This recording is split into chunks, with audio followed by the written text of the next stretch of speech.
नमस्कार दोस्तों, मैं हूं प्रशांत। स्वागत है आपका प्रतियोगिता दर्पण में। आज हम एक बहुत ही इंपॉर्टेंट टॉपिक पे बात करने जा रहे हैं। Bar council of India allows foreign lawyers and law firms to practice in India.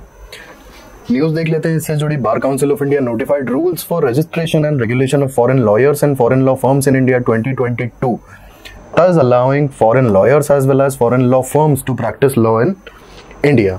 आइए इसका बैकग्राउंड जान लेते हैं। काफी लंबे अरसे तक बीसीआई ने यानी कि बार काउंसिल ऑफ इंडिया ने फॉरेन लॉयर्स और लॉ फर्म्स को इंडिया में प्रैक्टिस करने की इजाजत नहीं दी थी। लेकिन ये क्यों हुआ? तो बीसीआई का इस पर कहना है कि जो एफडीआई रिलेटेड इश्यूज हैं और साथ के साथ एक कमर्शियल आर्बिट्रेशन की जो ज़रूरत है इंडिया का, अगर आप देखेंगे तो जो बढ़ता हुआ कद है इंडिया का, जो बढ़ता हुआ रेपो है रिगार्डिंग द जीडीपी, इंडिया का बढ़ता हुआ ट्रेड पोटेंशियल, अगर हम इन चीज़ों को देखें तो यहाँ commercial arbitration as well as FDI दोनों को मद्देनजर रखते हुए बार काउंसिल ऑफ इंडिया ने foreign lawyers as well as foreign law firms इनको इंडिया में प्रैक्टिस करने की परमिशन दे दी है। और ये जो रूल्स हैं, जो नोटिफिकेशन था 2022 का, इसके द्वारा एक क्लैरिटी आ गई है फॉरेन लॉ फर्म्स के लिए कि उन्हें किस तरीके से प्रैक्टिस करना है इंडिया में, क्या रेगुलेशंस हैं, क्या रूल्स हैं। अदरवाइज इसके पहले क्या होता था कि जब कोई भी रूल्स नहीं थे, in absence of those rules, foreign law firms को बहुत ही लिमिटेड तरीके से ऑपरेट करना पड़ता था और उसमें भी काफी सारे हर्डल्स आते थे। तो इससे ये एक फायदा होगा।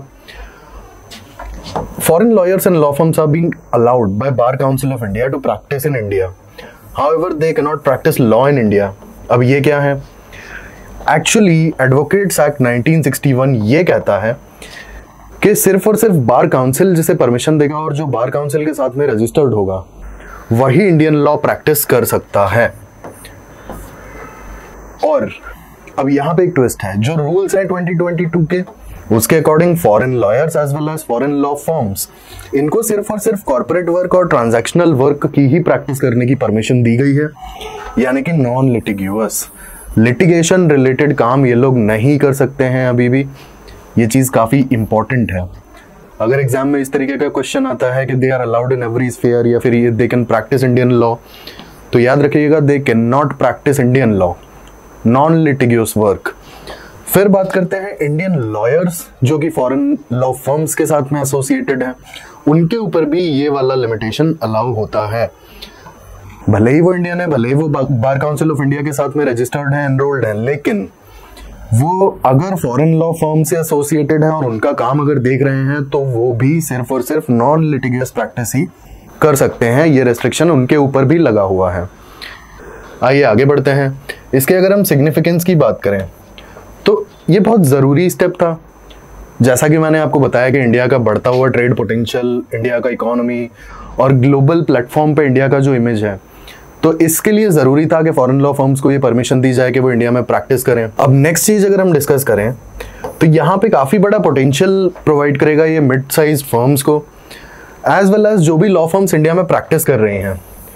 यहाँ मतलब फॉरेन लॉ फर्म्स जो इंडिया में प्रैक्टिस कर रही हैं वो एफिशिएंसी के साथ में काम कर पाएंगे, क्योंकि किसी भी in the absence of those rules and regulations कोई क्लैरिटी नहीं थी। यहाँ पे क्लैरिटी वाज मिसिंग, और ये रूल्स जो हैं ये क्लैरिटी प्रोवाइड करते हैं। तो मिसिंग क्लैरिटी की वजह से ये लोग बहुत एफिशिएंटली और बहुत क्लियरली यहाँ पे परफॉर्म नहीं कर पा रहे थे और यहाँ पे काम नहीं कर पा रहे थे। अब यहाँ पे फॉरेन लॉ फर्म्स आराम से काम कर सकती हैं, और फॉरेन लॉ फर्म्स अगर इंडिया में काम करने लगेंगी तो इसका एक और अच्छा फायदा ये होगा कि global talent as well as technology and knowledge in the global context, इन सारी चीज़ों में इंप्रूवमेंट देखने को मिलेगी। एंड लास्टली एक प्रॉपर मैनेजमेंट देखने को मिलेगा। ये बहुत पुरानी और बहुत रेप्यूटेड फर्म्स होंगी जो शायद इंडिया में प्रैक्टिस कर पाएं, क्योंकि कोई भी नई फर्म अपनी जगह छोड़ के, अपना डोमेस्टिक या फिर अपना होता है कि एक कंट्री छोड़ के किसी फॉरेन कंट्री में जाके प्रैक्टिस तो नहीं कर पाएगी। तो ये जो फॉरेन लॉ फर्म्स यहाँ आ रही हैं ये बहुत बड़ी फर्म्स होंगी, और बहुत बड़ी फर्म्स होंगी तो ऑब्वियस सी बात है अपने साथ में ये टेक्नोलॉजी, एक अच्छे लेवल का मैनेजमेंट और ग्लोबल लेवल का जो भी लॉ रिलेटेड नॉलेज है वो सब कुछ अपने साथ में लेकर आएंगी। तो ये भी एक इंडिया के लिए फायदेमंद चीज है। लास्टली एक बहुत इंपॉर्टेंट जो इसका फायदा होने वाला है वो ये होगा कि cross border mergers as well as acquisitions ये बहुत इजी और बहुत क्लियर हो जाएंगे।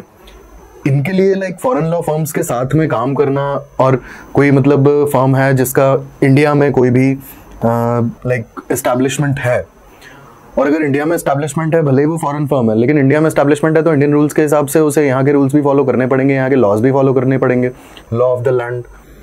तो जब किसी तरह के मर्जर की या एक्विजिशन की बात आती है तो यहाँ पे कई बार रूल्स एंड रेगुलेशंस में थोड़े से इश्यूज आ जाते हैं, क्योंकि कंट्री में, किसी कंट्री में उसका हेडक्वार्टर है, किसी कंट्री में उसका लाइक कोई आर्म है, तो ये दोनों जब अलग अलग कंट्रीज में है तो क्रॉस बॉर्डर मर्जर्स या एक्विजिशंस में इश्यूज आते हैं। तो यहाँ पे काफी क्लैरिटी आएगी और बहुत इजी और लाइक बहुत स्मूथ हो जाएगा ये प्रोसेस। तो ये किसका सबसे बड़ा फायदा है। अब हम बार काउंसिल ऑफ इंडिया के बारे में बात कर लेते हैं। ये एक स्टैट्यूटरी बॉडी है जो एडवोकेट्स एक्ट 1961 के तहत एस्टैब्लिश किया गया था गवर्नमेंट के द्वारा। इसके बेसिकली सिर्फ और सिर्फ रेगुलेटरी फंक्शंस हैं। अगर यहाँ हम बात करें तो regulatory function by prescribing standards of the professional conduct for the advocates and their disciplinary jurisdiction of advocates and over the bars. Then standards of the legal education, affiliation and recognition to the universities who are providing the degrees related to law. Lastly, एक बहुत important function है, BCI is also protecting the rights and privileges and interests of the advocates. और अगर किसी तरह की welfare scheme चला सकते हैं एडवोकेट्स के लिए तो ये लोग BCI bar council of India वो भी देखता है। ऐसे ही इंफॉर्मेटिव वीडियोस के लिए हमारे साथ जुड़े रहिए। Thank you, thanks for watching.